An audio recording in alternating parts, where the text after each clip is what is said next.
Bismillahirrahmanirrahim. Assalamualaikum warahmatullahi wabarakatuh.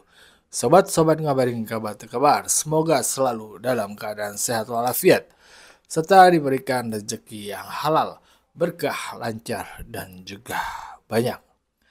Ada perdebatan menarik di ILC.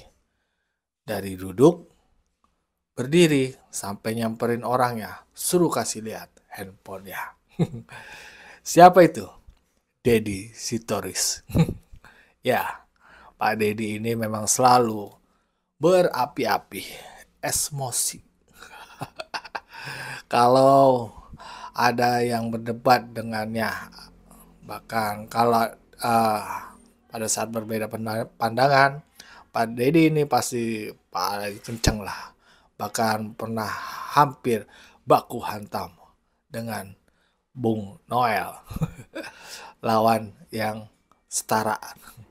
Tapi kali ini perdebatan terjadi di ILC dan lawan bicaranya ya hanya diam saja melihatnya. Ya, apa yang dibincangkan sehingga Deddy Sitorus ini seperti emosi ya. Yang dibincangkan adalah terkait masalah kepolisian. Wacana kepolisian di bawah kementerian. Bagaimana perdebatannya? Mari kita simak bersama videonya. Let's go. Masing-masing punya perbedaan dalam melihat sosok yang akan mereka pilih.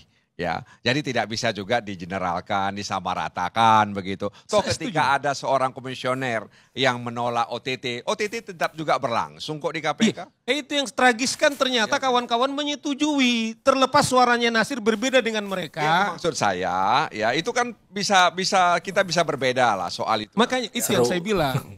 Bisa nggak seorang itu maksud saya seperti itu menurut saya. Makanya menurut saya OTT juga bisa berbeda begitu. Nah, maksud saya adalah dari 6 yang dibilang undang-undang yang disebut reformasi itu jauh lebih mendesak Bang Karni adalah revolusi mental Bang Karni. Kita juga harus konsisten. Ya itu kan revolusi mental itu kan perilaku sebenarnya. Ya, tapi itu juga terlalu normatif.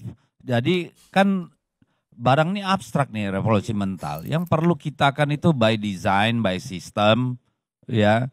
By oversight itu terjadi. Karena kalau ngarapin revolusi mental, Pak Jokowi itu bertransformasi dari seorang rakyat biasa yang lahir di pinggir kali, kemudian menjadi raja yang menguasai republik ini. Itu revolusi mental yang udah terjadi. Raja, presiden Pak. Maksud saya karena saya pakai revolusi mental, bukan itu maksud saya. Sikap perilaku kita deh, lu jangan pakai lagi itu maksud saya gitu loh. Itu kan perilaku itu. Iya. Jadi kekuasaan itu kan cenderung korup. Power tends to corrupt. Yeah. Absolute power corrupt absolutely. Nah, itulah yang makanya kan begini. Dulu kita teriak kenapa tidak ada yang mengawasi lembaga KPK. Sehingga banyak terjadi abuse juga gitu kan. Kita berharap ada dewas. Ternyata banyak agenda titipan. Nah sekarang kita berharap polisi yang sudah punya demikian demikian banyak kewenangan, personil, anggaran, juga harus ada yang ngawasin dong. Kan gitu nih Bang, kalau mau melihat negara lain, harus ada reformasi jilid 2 buat kepolisian kita. Ini kayak restart, refresh gitu loh. Jadi jangan dianggap nih mau berkelahi sama polisi, itu pikiran baperan kalau menurut saya. Iya reformasi kultur memang belum berjalan ya, dan jalannya jalan di tempat. Jadi itu persoalannya. Dan reformasi kultur itu juga kan itu ada faktor juga. Kan ukurannya kan susah. Gini, manusia itu kalau diharapkan berubah, itu apalagi manusia dewasa, teori psikologinya itu sulit Pak. Saya kasih contoh gini aja. Kadang-kadang reformasi itu, revolusi mental itu harus didorong oleh sistem. Ambil contoh dulu semua pintu tol kita, itu kan ada tukang terima duitnya itu. Tidak melalui digitalisasi. Itu penolakan untuk digitalisasi itu luar biasa oleh karyawan Jasa Marga. Karena apa? Mereka tiap hari bisa bawa duit pulang. Banyak bagi-bagi. Begitu digitalisasi hilang tuh. Nah instrumen-instrumen inilah yang menurut saya mungkin dibutuhkan dalam hal kita memperkuat polisi. Memperkuat institusi Polri. By design, by system, dan by oversight. Itu kalau menurut saya, makasih. Baik, sekarang Edi Hasibuan. Terima kasih Bang Karni. Edi Saya sebetulnya Hasibuan. orang yang suka melihat Ini baru mulai seru. memberikan kritik kepada Polri. Dan kemudian kita juga melihat Kapolri juga selama ini sangat suka dikritik. Termasuk kemarin disampaikan oleh Bang Sitorus ya. Dalam hal mempersoalkan masalah kedudukan Polri. Ya. Iya, tapi yang saya dengar begitu saya kritik ada tim dikirim ke dapil saya itu Bang. Gimana itu Bang? Ya, cuman memang yang jadi masalah adalah ini yang jadi masalah yang banyak disorot orang adalah kenapa kritikan itu disampaikan saat ini? Kenapa enggak dari dulu ketika misalnya lagi harmonisnya hubungan antara PDIP dengan juga Presiden Jokowi, kemudian itu kan lagi bahkan kalau saya lihat dari banyak penyampaian keberhasilan Polri itu malah disampaikan banyak oleh PDIP. Bang, tadi saya udah jelaskan. Mohon maaf saya Ngelak. memotong nih. Tadi kan saya sudah jelaskan. Pengalaman kita dalam Pilpres. Coba sebut Pilpres yang terjadi seperti sekarang kemarin Februari ada nggak? Dari mulai kita menyegarkan tahun 2004. Tidak pernah kita berdiskusi seperti ini. Pilkada dari 2005, 2007, 2008, 2010, 2017, 2020. Nggak pernah kita ngalamin. Kan kita baru alamin anomali ini pada Februari kemarin. Jadi kalau ditanya kenapa nggak kemarin? Lo kemarin nggak banyak masalah masa dipermasalahkan? Kalau melihat bagaimana PDI Perjuangan misalnya mencoba mengkritisi polisi, silakan cek TV Parlemen di Komisi 3. Lihat bagaimana Ibu Mega teriak dan marah dan merasa sedih dengan kasus Sambo, dengan kasus yang di di Sumatera Barat soal narkoba itu. Jangan dibilang kita enggak. Dan lagi-lagi ini bukan karena sekarang misalnya Pak Sigit itu sangat merugikan kita. Enggak. Tadi saya sudah bilang kita mau menyelamatkan masa depan. Kalau itu pun dianggap sebagai sebuah kejahatan, saya bingung. Kalau kemarin banyak perkara kayak begini, oke lah. Makanya tadi saya tantang, coba tunjukkan. Di mana ada protes, di mana ada kasus. Kemudian mempersoalkan. Ya, selama ini yang kita lakukan, itu membantu institusi Polri. Masalahnya adalah kalau kita lihat ya, PDIP kan belakangan ini ngomong karena mungkin kelihatannya ada beberapa calonnya di beberapa daerah. Nah itu pikiran netizen Pak. Saya yang kita Netizen persoalkan itu kan bukan calonnya. Tapi perilaku yang menyimpangnya kan. Itu yang kita persoalkan. Jadi jangan ditarik nih jadi kelas diskusi netizen Pak. Yang kita persoalkan adalah perilaku yang menyimpang. Yang ikut-ikut cawe-cawe di dalam. Nggak ada urusan dengan calon-calonnya Pak. Itu persoalannya. Jadi jangan kita turunkan lagi kualitas diskusinya. Iya. Kalau kami kemarin ya banyak misalnya penyampaian itu karena kekalahan kemudian korban polisi lah yang dikambing hitamkan. Seolah-olah penyebab daripada kekalahan ini semua adalah kepolisian. Inilah yang menjadi Kami tidak banyak pernah kita, mengatakan kami kalah karena polisi. Kami melaporkan, menggugat, mempertanyakan perilaku oknum kepolisian, perilaku PJ, perilaku dinas-dinas, perilaku camat, lurah, kepling.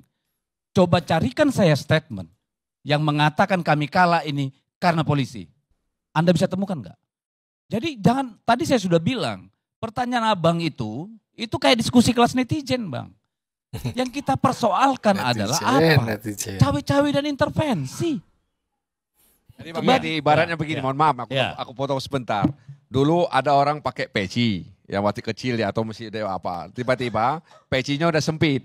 Nah, dia dalam rangka karena peci sempit, dia mau potong kepalanya supaya pecinya bisa muat. Padahal bukan kepalanya harus dipotong, pecinya harus dibesarin supaya peci bisa masuk ke kepalanya. Begitu. Jadi dia bukan kepalanya harus dipotong, ya kan. Ini ada pula yang mau ingin kepala dipotong, bukan peci yang dibesarin. Nah, itu Pak. Ya, saya hanya berharap gini Bang, kalau memang betul ada misalnya penyimpangan, ada misalnya di lapangan, ada penyimpangan anggota. Yang bagus sebetulnya kan ada memang jalurnya, sebutkan. Kan kita tahu juga bahwasanya ada anggota polisi bisa dipenjara karena berpihak di dalam pilkada. Itu bisa diproses. Sepanjang itu memang ada bukti-bukti yang dimiliki, itu bisa diproses. Ya. Dan saya kira Kapolri juga dalam hal ini sangat tegas ya, Amin. Saya jujur aja ya, menyesal saya ada di sini. Menyesal. Dari tadi saya sudah menjelaskan banyak temuan, sebagian besar sudah kami laporkan ke Bawaslu, sebagian lagi yang baru masuk akan kami bawa ke MK. Apa kita buka di sini? Apa ini forumnya? Tolonglah. Yang waras kita berpikir, apa sih harus sebutkan satu-satu nih? Cukup gak nih acara? Mulai Saya udah jelaskan di awal tapi apa nggak nyimak. Gitu loh. Apa saya perlu bacakan satu-satu? Atau saya kasih HP ini ke Anda, biar baca. Hah? Biar baca Anda semua nih. Ya enggak, Nggak usah. makanya. Ya. Dari tadi duduk diskusi kamu entah kemana pikirannya. Saya ingin menjelaskan tentang bagaimana misalnya usulan dari misalnya Bang Sitorus ya tentang bagaimana kalau misalnya dibawa kementerian ya. Ini rawan. Jika misalnya polisi berada di kementerian, ini rawan.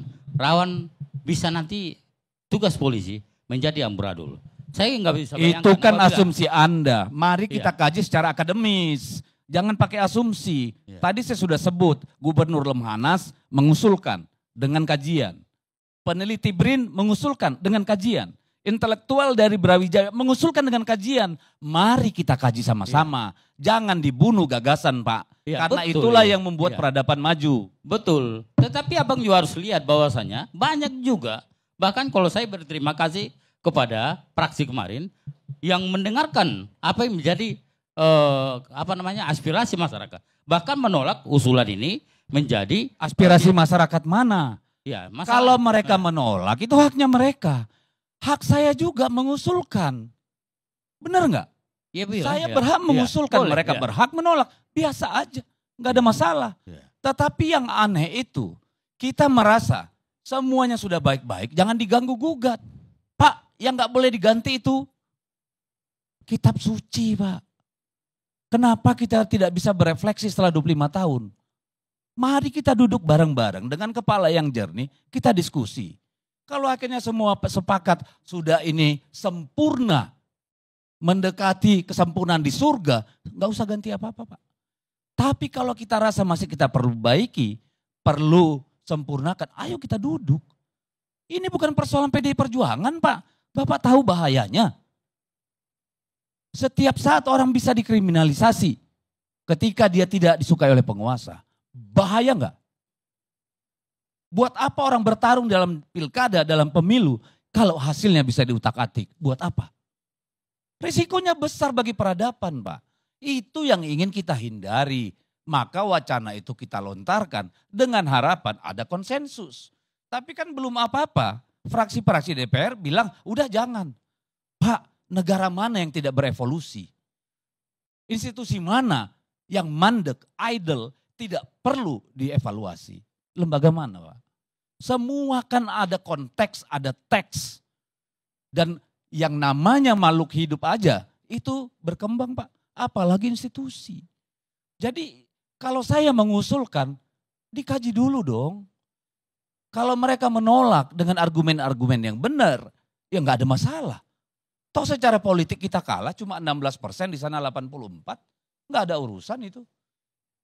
Ini persoalan bagaimana kita memperbaiki, Pak. Bukan menghancurkan Polri. Dari awal saya sudah katakan. Bukan itu, Pak. Kita ingin menyelamatkan masa depan. Memperbaiki yang perlu kita perbaiki. Mempertahankan yang sudah baik. Itu aja kok.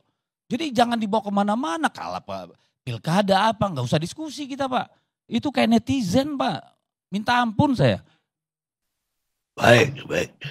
Kita tutup perdebatan begitu. Ada argumen lain? Ya, saya hanya menjelaskan menambahkan bagaimana misalnya kedudukan Polri berada di bawah kementerian. Menurut hasil kajian-kajian akademik yang kami lakukan selama ini, itu berbahaya.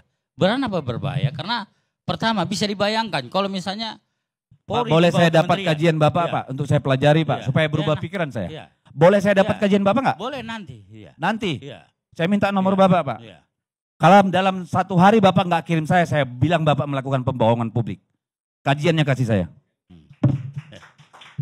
Jangan ngomong-ngomong sama saya, Pak. Saya berikan gambaran. Enggak, jangan kepada- gambaran. Ya. Kajiannya besok saya tunggu. Saya Kalau kasih enggak, saya gambaran akan dulu. umumkan Ya. pada publik. Ya. Anda berbohong depan umum. Iya. Jadi begini, jadi jangan misalnya abang menang sendiri, tidak juga lebih seperti ini. Jangan kau bawa ke situ. Kau bilang ada kajian. Iya. Berikan saya kajiannya besok. Iya. Kalau enggak Anda berbohong. Tunjukkan saya kajiannya. Tadi saya sudah sebut kajian dari Lemhanas, dari BRIN, dari beberapa universitas terkenal. Mereka sudah melakukan kajian. Saya kirim kepada Anda linknya. Iya. Kajian Bapak tadi mana? Iya. Bahwa akan berbahaya. Kan juga dilihat bahwasanya saya nggak bisa bayangkan apabila misalnya Polri di bawah kementerian, kemudian nanti Pendapat di bawah Bapak daerah, pribadi kan, bukan kajian kan? Iya. Nanti juga di bawah daerah. Pendapat pribadi kan? Itu bisa terjadi nanti gubernur membawai Kapolda. Ini berbahaya. Kenapa? Jadi yang rawan adalah ini akan terjadi namanya intervensi kepada Polri. Lo memangnya yang sekarang terjadi apa dari zaman Pak Jokowi? Intervensi kan? Apa yang Ya, terjadi sekarang itu? bisa buktikan nggak? Lo Bahwasanya- bisa lah. Ya, bagaimana Lah, membuktikannya? sudah dilaporkan di Bawaslu, dilaporkan dalam MK. Gimana sih? Bahwa itu tidak bisa diterima sebagai sebentuk itu, urusan lain Pak. Tapi kami tidak asal ngasal. Gitu Baik. loh. Baik, waktunya udah. Ya, begitulah tadi perdebatan sengitnya. Deddy Sitorus emosi. Ngambek. Kalau ditanya ya kalau emang ada buktinya laporkan saja. Bukan begitu caranya. Ya bilang aja ada gitu. Lagian netizen itu kan masyarakat Indonesia juga. Masyarakat Indonesia juga ya. Yang main media sosial itu kan masyarakat Indonesia juga. Ya yang perlu didengar suaranya lah. Bukan dikata-katain netizen itu ya. Ya ada yang baik ada yang buruk. Emang netizen kita kan terkenal dengan ramenya ya. Ada apa netizen ya. Tapi tetaplah netizen itu warga masyarakat Indonesia yang punya suara juga. Jangan lupa itu. Ya. Pak Deddy ini memang selalu berdebat keras apabila ada lawan bicaranya yang kontra dengan pendapatnya. Ya, wajar lah. Bahkan tadi kalau beliau bilang kan harus menghormati ya pendapat orang lain ya. Tapi beliau sendiri juga kurang menghormati pendapat orang lain ya. Kalau sama-sama pendapat ya udah dengerin aja pendapat dia, pendapat kita. Ya kan? Nanti masyarakat yang menilai. Iya enggak? Udah. Bagaimana nih menurut pendapat sobat-sobat? Berikan pendapatnya di kolom komentar. Wassalamualaikum warahmatullahi wabarakatuh.